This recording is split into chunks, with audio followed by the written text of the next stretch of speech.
मैं यही उम्मीद करूंगा कि एक दिन जल्दी वो दिन दोबारा वापस आए, जबकि ये अशूरा का जो जुलूस है ये अपने ओरिजिनल रास्ते पे वापस आए। हमने इससे पहले भी बहुत कोशिशें की कि ये जुलूस दोबारा अपने पुराने रास्ते पे आए, लेकिन हम वो पूरी तरह से कर नहीं पाए। आगे भी हमारी यही कोशिश रहेगी। और कुछ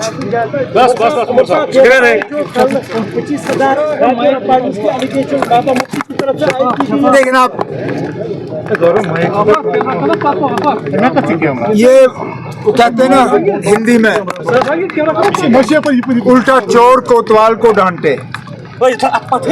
जिन लोगों ने सबसे ज्यादा इलीगल और बैकडोर अपॉइंटमेंट की, जिन लोगों के बैकडोर अपॉइंटमेंट्स जो हैं अदालत के जरिए कैंसिल हुए, क्या हम भूल जाएं महबूबा मुफ्ती जी के मामा सरताज मदनी साहब का बेटा जो बैकडोर अपॉइंटमेंट से लगा और फिर अदालत के हिदायत के मुताबिक निकाला गया, या कितने सौ बैकडोर अपॉइंटमेंट जे&के बैंक में जिनमें आज भी इन्वेस्टिगेटिव एजेंसियों की तहकीकात चल रही है।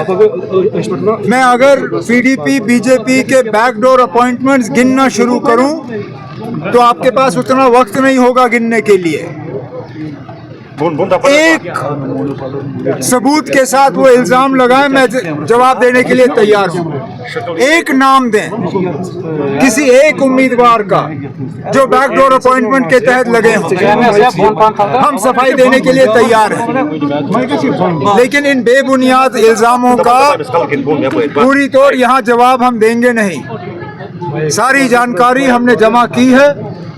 इंशाल्लाह आने वाले 1-2 दिन में मेरे 2 सीनियर मिनिस्टर जो हैं पूरे प्रेस को जो है एड्रेस करेंगे और सारी हकीकत जो है लोगों के सामने बयां करेंगे।